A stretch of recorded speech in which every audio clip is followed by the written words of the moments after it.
उत्तराखंड में महिलाओं के खिलाफ अत्याचार के मामले खत्म होने का नाम नहीं ले रहे हैं। जहां एक बार फिर से देवभूमि शर्मसार हुई है। जहां चंपावत जिले के अमोड़ी गांव से दिल को दहलाने वाली वारदात की घटना सामने आई है, जिसने एक बार फिर से मानवता के धर्म को शर्मसार किया है। जहां 3 युवकों ने एक मासूम किशोरी का अपहरण कर उसके साथ सामूहिक दुष्कर्म की शर्मनाक घटना को अंजाम दिया। वहीं आपको बताते चले, इन 3 युवकों में से एक युवक ट्रक चालक है, जिसका नाम रवीश भट्ट बताया जा रहा है और यह इस मासूम 15 वर्षीय किशोरी को पहले से ही जानता था।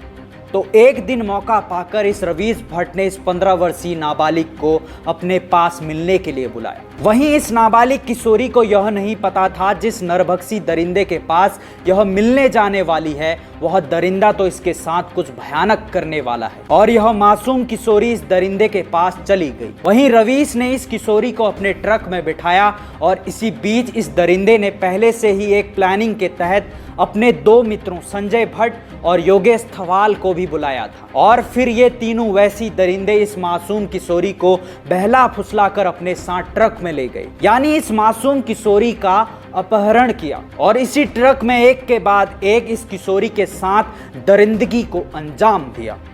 और यह मासूम किशोरी भैया भैया कहकर इन दरिंदों से मिन्नतें करती रही, लेकिन ये हवस की आग से भरे दरिंदों ने इस किशोरी की एक न सुनी और लगातार बारी बारी से इस किशोरी को नोचते रहे और इस मासूम की अस्मिता को लूटते रहे। वहीं इस दरिंदगी को अंजाम देने के बाद इनमें से एक दरिंदा योगेश थवाल वहां से भाग गया और इस पीड़ित किशोरी को इसी बेसुध हालत में उतार गए और ये 2 दरिंदे ट्रक लेकर चंपावत की ओर चल दी। वहीं जानकारी के मुताबिक इस घटना की भनक जैसे ही ग्रामीणों को लगी, तो इन्हीं में से ग्रामीणों का एक दल इन दरिंदों की तलाश में पीछे लग गया और इन ग्रामीणों ने लगभग 30 किलोमीटर तक इन दरिंदों का पीछा किया और ये दरिंदे रवीश भट्ट व संजय भट्ट ग्रामीणों के हाथ लग गए।